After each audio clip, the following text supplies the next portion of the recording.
Boy, it would be really cool if this guy was the commissioner of the NFL one day. Big news will start with Peyton Manning being inducted into the Pro Football Hall of Fame last night, making it official. Had the gold jacket ceremony on Friday, which was really cool. And then the speech last night from Canton, where he hit all the right tones. He thanked everyone he could within the time frame. The speech was rushed. His pace was rushed. But Peyton was Peyton, and he was funny at times, serious at times. It was really good, but it goes back to what I said, Chad, last week.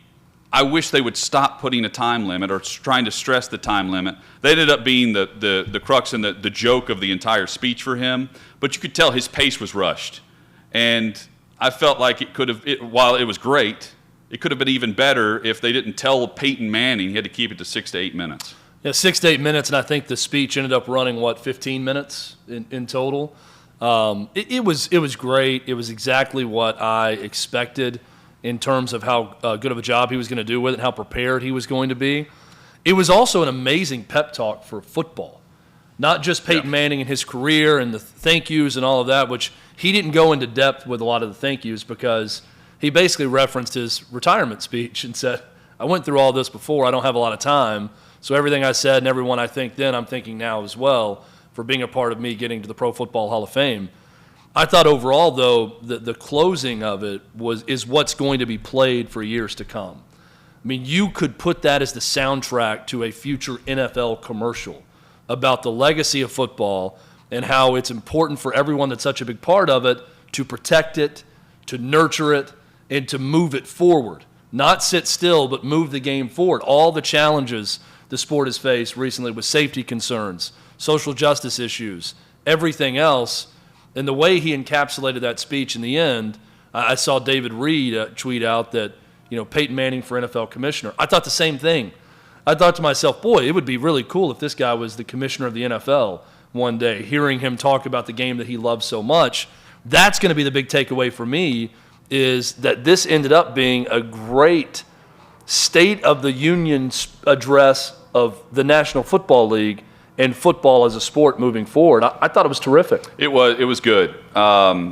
He said, he wanted to set up things for generations to come. He mentioned the fans as well being a big part of that. So whether you're watching the sport or you're a kid that's wanting to play flag football that leads to tackle football, his speech and tone at the end was about ensuring that the sport and the legacy that he leaves behind for the sport, that his family, quite frankly, has left behind, is something that will endure for not just the next generation, but for generations to come. I thought it was great, and he hit the right tones.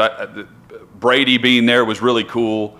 Brady being booed was perfect, and his reaction was as well. I just felt like it was a tad bit rushed the whole time. He was thinking about the timing, and there was a lot of timing elements to his speech.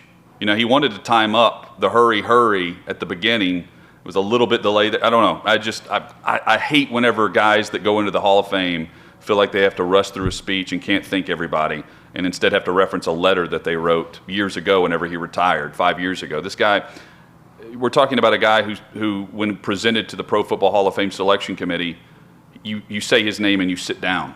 It's that simple. That guy deserves to thank as many people as he wants to over the course of his career. He thanked the Colts, he thanked the Broncos, and as he was saying Denver Broncos, I could not help but think that could have been the Tennessee Titans that he was thanking on stage last night in Canton, Ohio.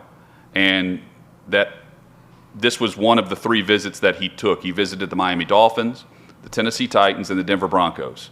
And ultimately fell in love with Denver. John Elway had a big part of that, but also what Denver and the Broncos could offer. They weren't a good football team, but I think the vision was much better and the timing much better for him in Denver than it was in Tennessee. But I did think about what could have been, because the induction video goes through the dynamic of going to Tennessee and being the number 1 overall pick. And as you think back, you could think, well, there's something cool that could have played out had he gone back to Tennessee, right? And that's what we were talking about back in 2012.